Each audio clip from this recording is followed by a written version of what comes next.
আসসালামু আলাইকুম। আমি রিফাত রশিদ বসুন্ধরা ছাত্র আন্দোলনের পক্ষ থেকে বলছি। একটা কথা স্পষ্ট করে বলে দিতে চাই, দেশে গণ অভ্যুত্থান ঘটে গেছে, ছাত্র জনতার নেতৃত্বে দেশে গণ অভ্যুত্থান ঘটে গেছে। এই মুহূর্তে আর কোনো ফ্যাসিস্ট, কোনো জালিম শাহের কোনো কথা বাংলাদেশের মানুষ শুনবে না, বাংলাদেশের মানুষ পালন করবে না। আপনারা দেখতে পেয়েছেন ঢাকা শহর বাংলাদেশের ছাত্র জনতার দখলে, বাংলাদেশের মানুষের দখলে, বাংলাদেশের নাগরিকের দখলে। এই দেশে গণ অভ্যুত্থান ঘটে গেছে, এই গণ অভ্যুত্থানকে আমাদের রক্ষা করতে হবে। আমরা এই জালিম শাহীকে গণভবন থেকে টেনে নামাবো। গণকে হত্যা যে করছে, গণহত্যা যে চালাইছে, তার গণহত্যা করার গণভবনে থাকার অধিকার নাই। গণভবন থেকে টেনে হিসেবে তাকে নামানো হবে, গণভবন থেকে টেনে হিসেবে তাকে নামানো হবে, আর কোনো নাই। আমরা বলতে চাই, আপনি গণভবন থেকে বের হয়ে যান। যদি আমাদের টেনে হিসেবে নামাইতে হয়, সেটা খুবই বৃষ্টি হবে। গণভবন থেকে নেমে বের হয়ে যান। আরেকটা কথা স্পষ্ট করে বলতে চাই, কুমিল্লায় যে আইনশৃঙ্খলা বাহিনী আছেন, যারা এখনো গুলি চালাচ্ছেন, একের পর এক আমার ভাইদের শহীদ করছেন। সমন্বয়ক আসিফ মাহমুদ, সমন্বয়ক রিফাত রশিদ, দুজনের বাড়ি কিন্তু কুমিল্লা। আপনারা এই জিনিস ভুলা যায়েন না, আপনারা এই জিনিস ভুলা যায়েন না। আপনারা অস্ত্র ছেড়ে দেন, আপনারা অস্ত্র ছেড়ে দেন। আমাদের ভাইদের গুলি করবেন না, আমাদের বোনদের গুলি করবেন। অনেক হয়েছে, অনেকগুলো শহীদ হইতেছে। আপনারা এই জিনিস ছেড়ে দেন। খুনি হাসিনার পতন ঘটে গেছে, দেশে গণ অভ্যুত্থান হয়ে গেছে। কিছুক্ষণের মধ্যেই আপনারা দেখতে পারবেন গণভবন থেকে তাকে বের করে দেওয়া হচ্ছে। আপনারা আর এগুলো করবেন না। আপনাদের কাছে আহ্বান করতেছি, আপনারা কুমিল্লাকে সেভ করুন।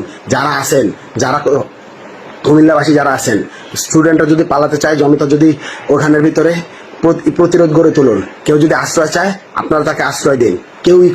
কেউ ভয় পাবেন না, ভয় পাওয়ার কিচ্ছু নেই। এই দেশে জালিম শাহের পতন ঘটে গেছে। এই দেশ সব থেকে নিরাপদ জনতার হাতে। জনতাই এই রাষ্ট্র চালাবে, জনতাই নির্ধারণ করবে এই দেশে কে থাকবে কে থাকবে না। সিলেটের অবস্থাও খুব খারাপ, আমরা সিলেটের খবরও পাচ্ছি। সিলেটের দিকে যান। আর শেখ হাসিনার পদত্যাগের কোনো দাবি নাই, শেখ হাসিনার পতন। এইখানে কোনো পদত্যাগ নাই, পতন। তার কিসের পতন? এই কোটা রেজিমের পতন ঘটবে, এই কোটা রেজিমের পতন ঘটবে। এতগুলা মানুষকে গণহত্যা করার পর এই রেজিমে তার কোনো থাকার লেজিটিমেসি নেই। তাকে আমরা প্রধানমন্ত্রী মানি না। কেউ যদি বাংলাদেশের মানুষ, জনতা কাউকে যখন প্রধানমন্ত্রী মানে না, তার এই প্রধানমন্ত্রী থাকার অধিকার নাই। সে গণভবনে জোর করে আটকে আছে, তাকে গণভবন থেকে টেনে বের করা হবে। আমরা বলতেছি, সিলেটে গুলি চালাচ্ছে, আপনারা ইসের ভিতরে কুমিল্লায় গুলি চালাচ্ছেন। আমরা খবর পাচ্ছি একের পর এক ভাই শহীদ হচ্ছেন। এই সুযোগ আর নেই, এই সুযোগ আর নেই। স্পষ্ট করে বলে দিতে চাই, আপনারা আর একটা গুলিও চালায়েন না। একটা গুলি চালাইলে এর ফলাফল ভয়াবহ হবে। একটা গুলি চালালে এর ফলাফল ভয়াবহ হবে। আপনারা যারা আছেন সকলেই মাঠে নেমে আসুন। কুমিল্লাবাসীকে বাঁচান, সিলেটবাসীকে বাঁচান। আপনারা সকলেই রক্ষা করুন, প্রতিরোধ গড়ে তুলুন। সেনাবাহিনী বলেছে আর গুলি করবে না। 3 পুলিশেরা একে একে গিয়ে সরে যাচ্ছে, সকলেই সরে যাচ্ছে। সুতরাং যেই গুন্ডারা আছে, যেই গুন্ডা পান্ডা ক্যাডাররা এখন গুলি চালাচ্ছে, যেই পুলিশেরা গুলি চালাচ্ছে, এগুলো অতি উৎসে, এগুলাকে চিহ্নিত করে রাখুন। স্বাধীন বাংলাদেশে এদেরকে ব্যবস্থা নেওয়া হবে। প্রত্যেকটার গণ আদালতে এগুলোর বিচার করা হবে, এগুলোর ফাঁসির কাস্টে ঝোলানো হবে। যারা আমার ভাইদের শহীদ করছে, যারা আপনারা সকলেই নেমে আসুন, আপনারা সকলে রাজপথে নেমে আসুন। আমাদের ভাইরা আছে, শিগগিরই 1 দফার ঘোষণা আসছে।